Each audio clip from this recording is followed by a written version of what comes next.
कुछ भक्तों को रहने दिया, कुछ को जाने कह दिया, और ये भी कहे गए थे कि मेरे शरीर छोड़ने के बाद मेरे पार्थिव शरीर को लेकर जो एक बुट्टी साहब थे नागपुर के लखपति, उनके द्वारा निर्मित वाड़ा समाधि स्थल जिसको आज बोलते हैं, वहीं पर रखने के लिए। बाबा की बात का मर्म लोग उस समय समझ नहीं पाए, लेकिन 2 साल बाद उनकी कही बात सच साबित हुई।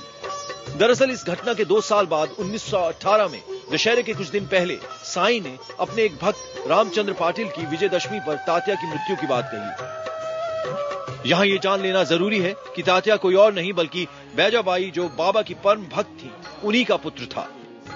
तात्या भी बाबा को मामा कहकर संबोधित करते थे। बाबा ने तात्या को जीवन दान देने का निर्णय लिया। 27 सितंबर 1918 से साईं बाबा के शरीर का तापमान बढ़ने लगा। उन्होंने अन्न जल सब कुछ त्याग दिया। बाबा के समाधिस्थ होने के कुछ दिन पहले तात्या की तबीयत इतनी बिगड़ी कि लोगों को लगा अब वो नहीं बचेगा, लेकिन उसकी जगह बाबा 15 अक्टूबर को अपने नश्वर शरीर को त्याग कर ब्रह्मलीन हो गए और उनकी कृपा से तात्या बच गया। साईं के भक्त ये देख जार जार रोने लगे। इस तरह साईं बाबा ने विजयदशमी के दिन शारीरिक सीमा का उल्लंघन कर महासमाधि ली। बाबा को शरीर त्यागे 9 दशक बीत चुके हैं, लेकिन बाबा आज भी अपने भक्तों की भक्ति में सांस ले रहे हैं। हजारों भक्त आज भी साईं बाबा की शरण में आते हैं। नंदिता कुडेशिया, IBN 7। साईं बाबा की असीम कृपा से शिरडी आज एक महातीर्थ के नाम से जाना जाता है। लेकिन क्या आप ये जानते हैं कि महाराष्ट्र का ये छोटा सा शहर आखिर महातीर्थ कैसे बन गया? तेरा नाम पाए मेरे काम, साईं राम बोलो बोलो साईं राम। तेरा नाम पाए मेरे काम, साईं राम बोलो बोलो साईं राम। कौन थे साईं बाबा? कैसे थे साईं बाबा?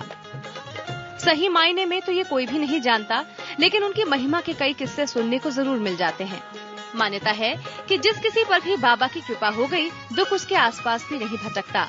बाबा की कृति के साथ साथ उनके भक्तों की संख्या भी हर दूसरे दिन बढ़ती जा रही है। मान्यता है कि 1854 में जब साईं बाबा को पहली बार शिरडी में देखा गया तो मात्र 16 साल के थे और नीम के पेड़ के नीचे समाधि में लीन थे। बच्चे को सर्दी गर्मी की जरा भी चिंता नहीं थी।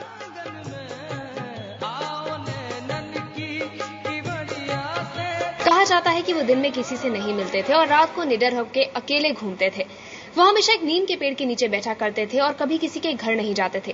गांव वाले अक्सर उनसे पूछा करते थे कि वो कौन है और कहां से आए हैं। बताया जाता है कि नवयुवक से दिखने वाले उस बालक का आचरण महात्माओं जैसा था। कुछ समय शिरडी में रहने के बाद अचानक एक दिन वो बच्चा वहां से कहीं चला गया और फिर कई साल बाद चांद पाकी की बारात शिरडी पहुंचा। शिरडी गाँव पधारे, जहाँ खंडोबा के मंदिर के पुजारी ने उसका स्वागत आओ साईं कहकर किया। इसी दिन से उनका नाम साईं बाबा पड़ गया। इसके बाद से वो शिरडी में ही बस गए। वो कौन थे, कहां से आए थे, उनके माता पिता कौन थे? इन सवालों का जवाब किसी के पास नहीं है, क्योंकि बाबा ने आज तक किसी को अपना परिचय नहीं दिया।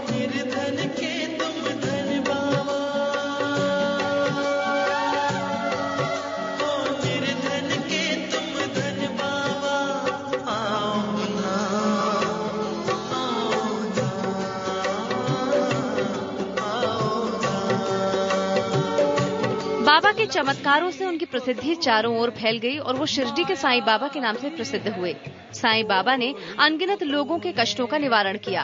जो भी उनके पास आया वो कभी निराश होकर नहीं लौटा। उनके दरबार में अमीर गरीब, जाति धर्म जैसा कोई भेदभाव नहीं होता। समाज के हर वर्ग के लोग उनके दरबार में एक समान हैं।